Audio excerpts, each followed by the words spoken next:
Hey guys, stay tuned because in this video I talk about demons. Also, if you like the channel, if you are a subscriber, like my videos, stay tuned at the end. A little something I want to talk about that I'm pretty excited about.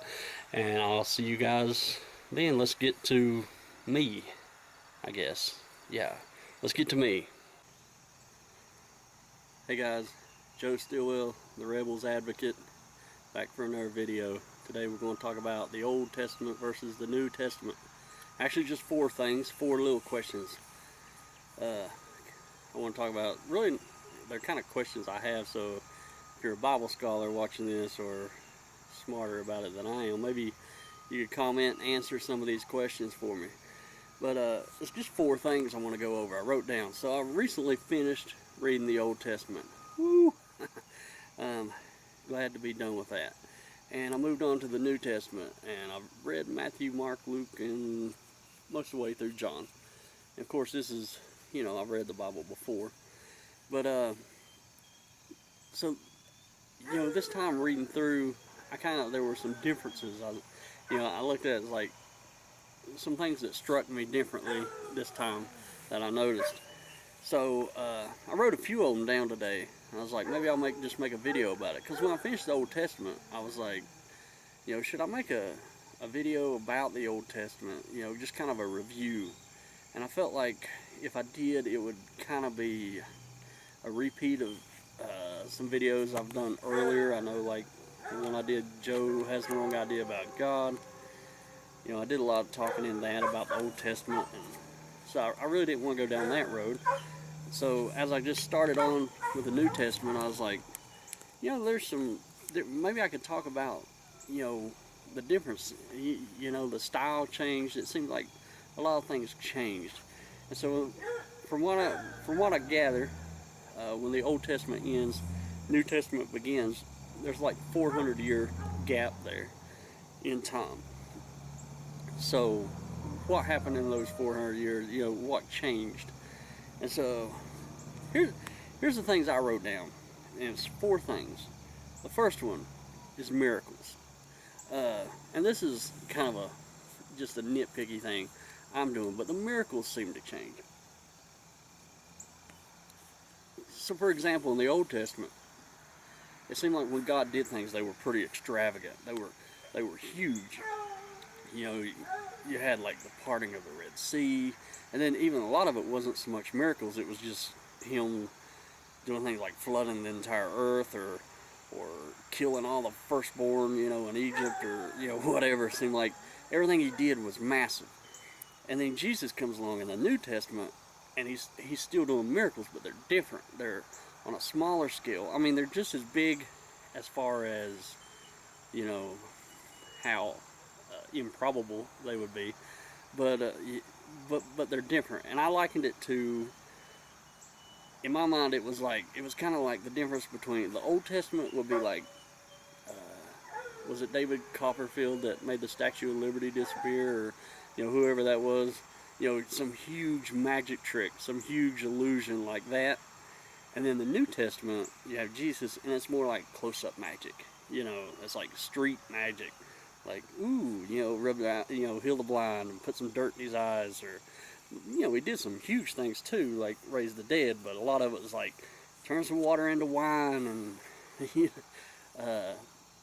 there's the bread and fishes, and woo, I fed 5,000 people with just a couple of loaves, or whatever. So I know that's kind of nitpicky. It doesn't mean anything, but I just thought it's kind of funny. Just something I read.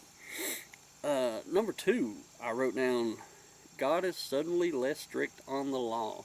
And this is so we can get into exactly who Jesus is. He's the Son of God in the Bible, but he's also, he depends on what you believe, but like he is God too. So in a way, he is the one who wrote the law to begin. I don't know, it's confusing. But anyway, there's little instances where, now everybody's like really adhering to the law, and like Jesus does some things, and they're just like, hey, like he heals somebody on the Sabbath. They're like, they get all, ooh, how dare you? make somebody whole on the Sabbath, and Jesus is like, who cares?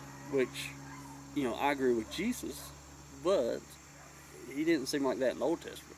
They ate dinner, I think, without washing their hands. And everybody's like, making a big deal out of that. But I was like, in the Old Testament, remember the guy picked up sticks, on the Sabbath. They had him killed, very strict on the rules in the Old Testament. It seems like New Testament a little more lax. And, some people could say, well, Jesus come to do away with the law, but there's a lot of controversy on that. The third one, I just wrote, hail, hail, hail. I don't know. I was reading through the Old Testament, and I didn't look for this when I was reading the Old Testament, but looking back on it, I don't remember hell or even heaven mentioned a whole lot. And without a knowledge of, without the knowledge I have of going to church and the belief I had, I think if I was just reading the Bible for the first time and I read the Old Testament, I'm not sure I would get the idea of an afterlife from it. I don't really remember. I definitely don't remember a whole lot about hell. And there might be, you correct me if I'm wrong in the comments, but in the New Testament, it's like right away we get some, stories about hell. And even people in hell, conversing with people in heaven. So that was kind of weird. The fourth one is my favorite. So, this one, I noticed, this was probably the first thing that I noticed. And I was like, what's the deal with this? And I just wrote, maybe you can see what I wrote here. Demons everywhere. Demons everywhere. In the Old Testament, as far as I can recall, I don't remember ever hearing anyone demon possessed. I don't. Again, correct me if I'm wrong. Write it down in the comments. I'll be happy to go look it up and find it. But reading through it, I don't remember ever hearing. There was some spirits, but like there was people supposedly that come back from the grave. You had witches and things like that, but I don't remember people being demon possessed. Then we get to the New Testament, and it's like people are demon possessed everywhere. And I don't know. So I try to think, what would I argue this? I try to put my Christian hat on, be the Christian advocate for a moment. It's like, if I was arguing this, how would I argue this? And the first thing that came to my mind was, well, maybe, Jesus came to earth. God's Son came to earth, so the demons were really coming out in full force to fight against him. But, immediately, as soon as I thought that, I'm like, well, the demons seemed surprised to see him. There was one instance, I think it was the man who had the legion, it was like, her name is Legion for we are many or whatever. He was just full of tons of demons. And they're like, it's not our time. In other words, it's not our time to be, I guess, cast to hell or, whatever. So they actually surprised to see Jesus and asked to be cast in, if he's going to they knew they was going to be cast out of the man. So they asked to be cast into some swine that was nearby.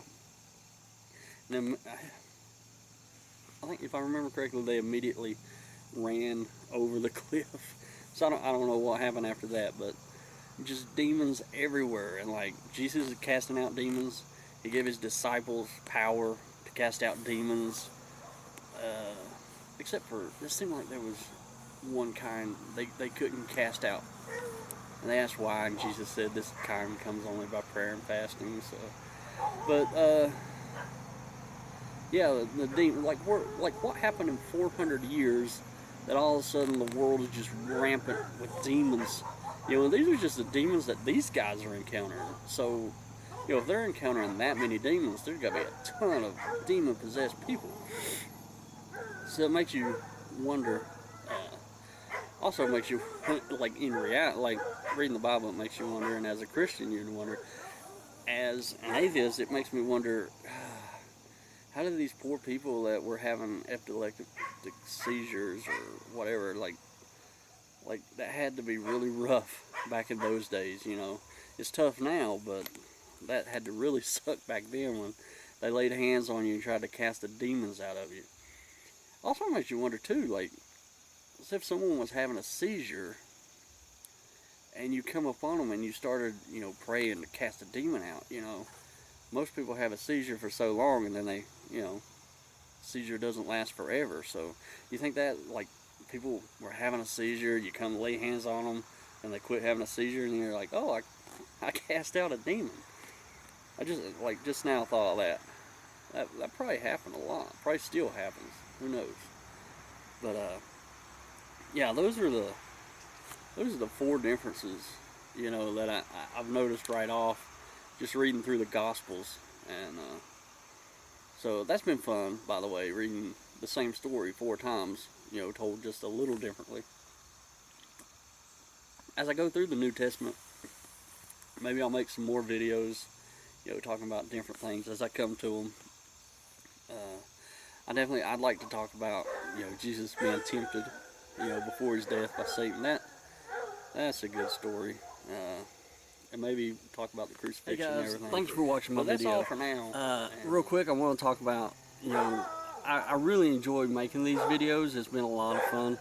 But as most of you know, I got a new baby. My wife and I, we both work 3rd shift, and we try to juggle, you know, tagging in and out, taking care of the baby. So, you know, it's kind of hard to break away and get time. But I really would like to take more time and do these videos. And eventually, I'd like to get to making a video every week. Also, would like to make a podcast.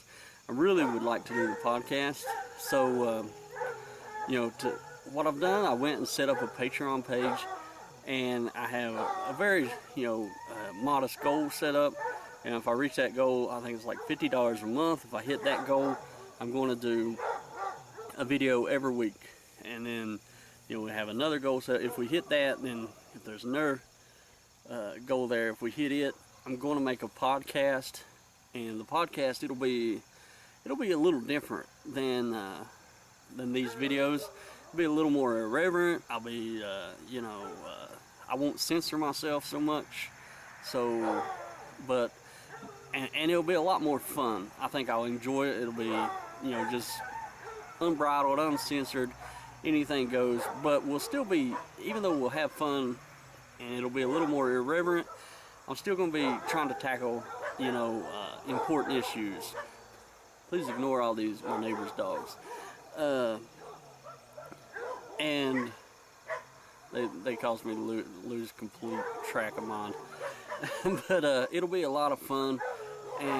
But you know, maybe if I could hit those goals, my wife would be a little more understanding of, you know, hey, you know, if it's making a little money, sure, you know, I'll watch the baby. You go do some research and make these videos, make a podcast, and it, you know, because really, it's one thing just to sit down and you know, turn a camera on and talk in front of it, but I really would like to spend more time like researching what I'm talking about, and you know, and things like that, and kind of, you know, go a little more in depth.